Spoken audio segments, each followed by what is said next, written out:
Some people don't realize how fast a normal day can turn into a nightmare, especially when you're trapped at 30,000 feet with nowhere to escape. This story didn't start with revenge. It started with entitlement, arrogance, and a man who thought the entire airplane belonged to him. By the time we landed, he learned a lesson he'll never forget.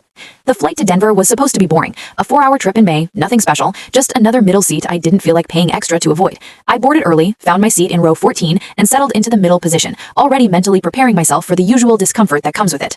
That's when Ralph arrived. Before he even sat down in 14B, he stopped in the aisle and looked me up and down with visible irritation. No greeting, no excuse me, just a judgmental stare that made my stomach tighten. He sighed loudly like I had personally ruined his entire day. He pointed at me and said, "You're too big to be sitting there." Not whispered, not quietly, loud enough for people nearby to hear. I was stunned. I'm average-sized, 5'6", 140 pounds, well within the seat boundaries, but Ralph acted like I was invading his personal space before I'd even unbuckled my seatbelt. He continued saying people my size should have to buy 2 seats or sit somewhere else entirely. I didn't even know how to respond at first. The plane was full. Every seat was taken. There was nowhere for me to go, and I had done nothing wrong. Still, Ralph demanded I move so he could be comfortable.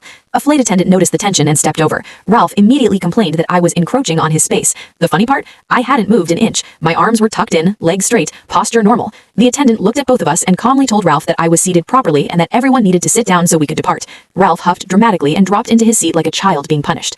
That's when the real problem started. The second he sat down, he spread his legs wide into my space, pushing his knee against mine. His elbow slid over the armrest and planted itself firmly in my side. It was deliberate, territorial, a silent message that he was going to take whatever space he wanted. I politely asked him if he could stay on his side of the armrest. He smirked and said he paid for comfort, and I'd just have to deal with it. Then he added that if I didn't like it, I could stand for the 4-hour flight.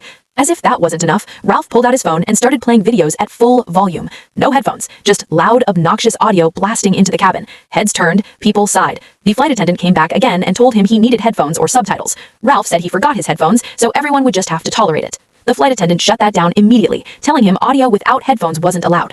Ralph glared at me and muttered that this was all my fault. According to him, my presence stressed him out so badly that he needed distractions just to survive the flight. We hadn't even taken off yet.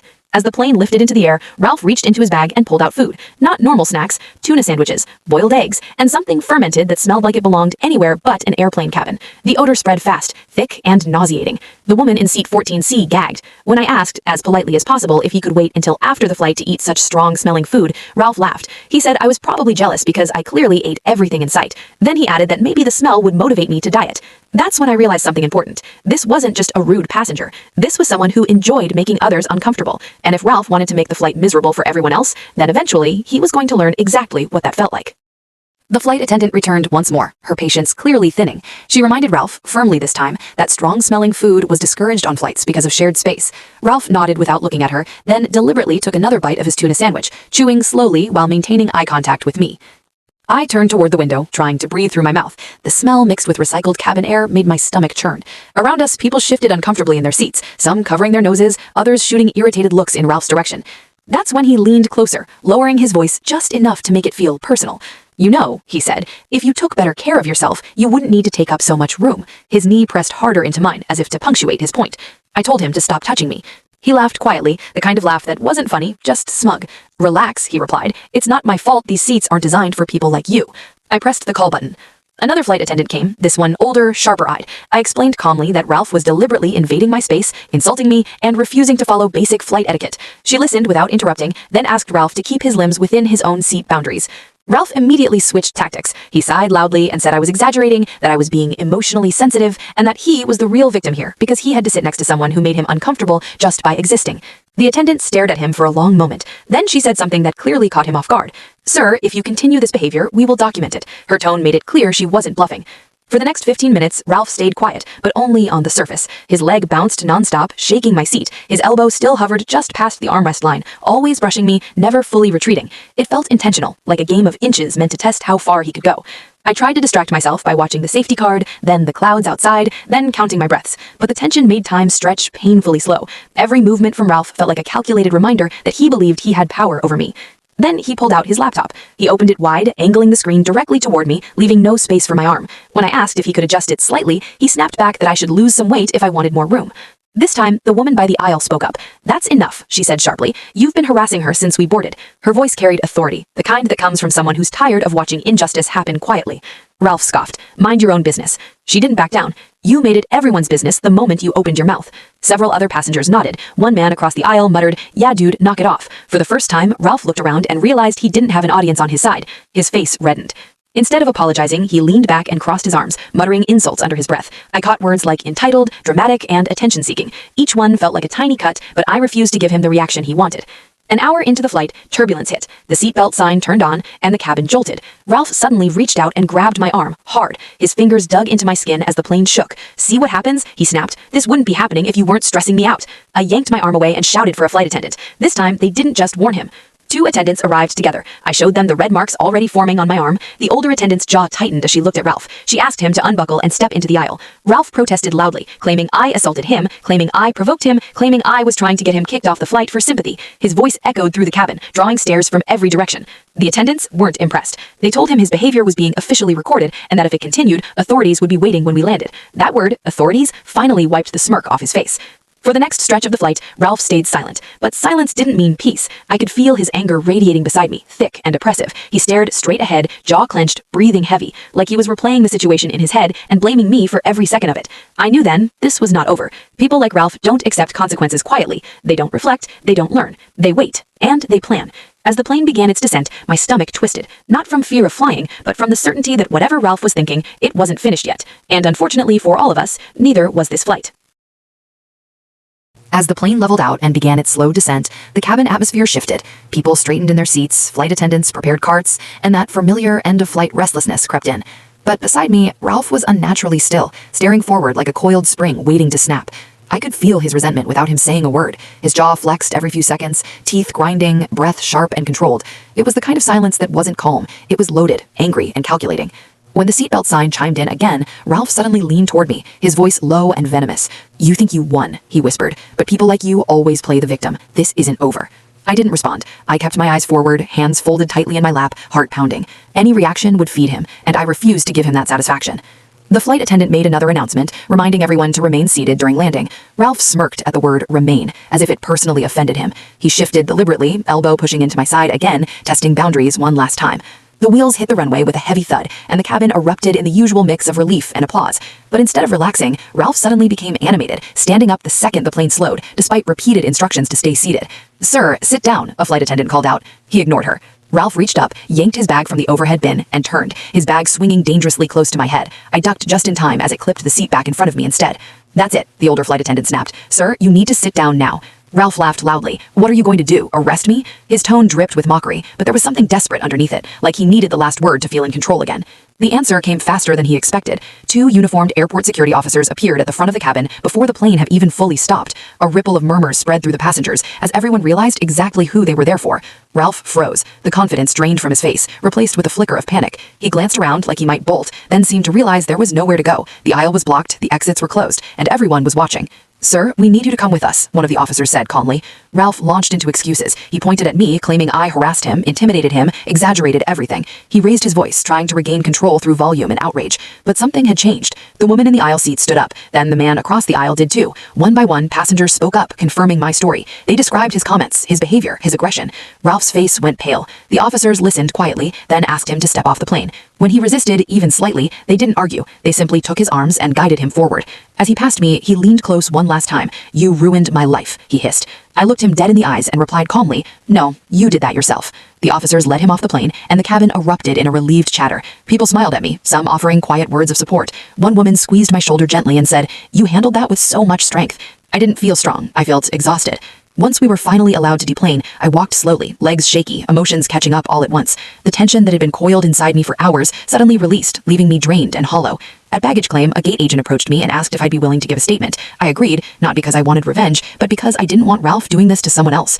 While I spoke with airport staff, I saw Ralph again across the terminal. He was seated between two officers, his earlier arrogance completely gone, his shoulders slumped, eyes darting nervously, no audience left to impress. For the first time, I didn't feel afraid of him. I felt something else, clarity. This wasn't about my size, or my seat, or comfort. It was about power, about a man who believed the world should bend around him, and when it didn't, he lashed out. As I left the airport, suitcase rolling behind me, the weight of the experience settled in. I realized how close I'd come to shrinking myself just to keep the peace, just to avoid conflict, and how important it was that I didn't, because silence protects people like Ralph, and speaking up, even when your voice shakes, can change everything. Leaving the airport didn't bring the relief I expected. The cool air outside felt heavier than the recycled cabin air I'd just escaped. My body was free, but my mind was still replaying everything. His voice, his smirk, the way the entire plane had seemed to hold its breath. The ride home was quiet. I stared out the window, watching streetlights blur past, feeling oddly detached from my own life. The driver made small talk, but I barely registered it, nodding automatically while my thoughts spiraled. Once inside my apartment, I dropped my suitcase by the door and stood there, unmoving. The silence was loud. No announcements, no murmurs, no tension vibrating off another person. Just me and the echo of what had happened. That's when my hands started shaking. I sat on the floor, back against the wall, and finally let it hit me. The fear I'd held down for hours surged up all at once, followed by anger, then something closer to grief. Not for him, but for myself, and how close I'd come to minimizing what I deserved. Later that evening, my phone buzzed with an unfamiliar number, airport security. They thanked me for cooperating and informed me that a formal report had been filed. Ralph had been detained briefly, questioned, and flagged for further review due to prior complaints. That last part stuck with me. Prior complaints. I wasn't the first, and if I'd stayed quiet, I wouldn't have been the last. Over the next few days, I received emails from the airline asking for a written account. I answered carefully, sticking to facts, resisting the urge to soften his behavior. Every time I reread my words, I felt a strange mix of pride and sadness. Pride that I hadn't backed down. Sadness that I'd ever felt the need to justify my space in the first place. Sleep didn't come easily. When it did, it was shallow and restless. I dreamed of tight spaces, raised voices, eyes watching me, judging me. I woke up tense, jaw sore from clenching all night. A week later, I got another call, this time from a corporate representative of the airline. They apologized formally, assured me new training protocols were being reinforced, and offered compensation. I accepted, not for the money, but because acknowledgement mattered. It was proof that what happened was real, that it mattered. Friends noticed the change in me before I did. I was quieter, more observant, less willing to laugh things off. When someone interrupted me mid-sentence, I didn't smile politely anymore. I finished what I was saying. At work, I found myself speaking up in meetings where I used to stay silent. The fear was still there, but it no longer controlled me. Each time I asserted myself, it felt like reclaiming a small piece of ground I'd given up long ago. One afternoon, a coworker joked about people taking up too much space. The comment was casual, careless, but instead of swallowing my discomfort, I calmly explained why those jokes mattered. The room went quiet, and then, unexpectedly, someone nodded. Another person agreed. The conversation shifted, and just like that, the world didn't collapse. That's when I understood something important. Confrontation didn't always end in disaster. Sometimes it ended in understanding. Sometimes it ended in growth. I never heard from Ralph again directly, but his presence lingered like a ghost for a while. Every loud voice in public made me flinch. Every crowded space required a moment to steady myself. But slowly, the flinching stopped. I started traveling again. Small trips at first, window seats, deep breaths. Each flight felt like reclaiming territory. Each landing felt like a quiet victory. Months later, I received an email from a legal office informing me that Ralph had been permanently banned from that airline due to repeated misconduct reports. I stared at the screen for a long time before closing my laptop. I didn't feel triumphant. I felt resolved. What happened to him wasn't my doing. It was the consequence of his choices, stacking up one after another until there was nowhere left to hide. The biggest change, though, wasn't external. It was internal. I stopped apologizing for existing, for my body, for my comfort, for my voice. I stopped negotiating my worth with strangers just to keep the peace, because peace that comes at the cost of self-respect isn't peace at all. I learned that day on the plane didn't define me, but it revealed me. It showed me who I could be when I refused to shrink. And once you learn that about yourself, there's no unlearning it. The world didn't suddenly become kinder. People like Ralph still exist. They always will. But now, when I encounter them, I don't freeze. I stand my ground. And that makes all the difference. Time has a strange way of dulling sharp edges without erasing the memory of how they cut you. Weeks turned into months, and while the intensity of that flight faded, the lesson it left behind stayed painfully clear. I started noticing how often I had spent my life adjusting myself to avoid conflict, crossing my legs tighter, lowering my voice, smiling when I wanted to scream, shrinking so others could feel bigger. The incident didn't create that habit, it exposed it. Therapy helped me put language to things I'd always felt but never named.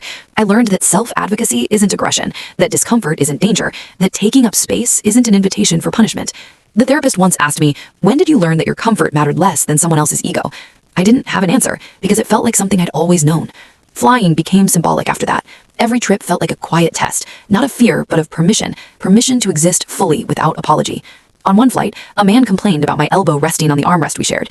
Instead of moving instantly, I paused, looked at him, and said calmly, "We both paid for this space."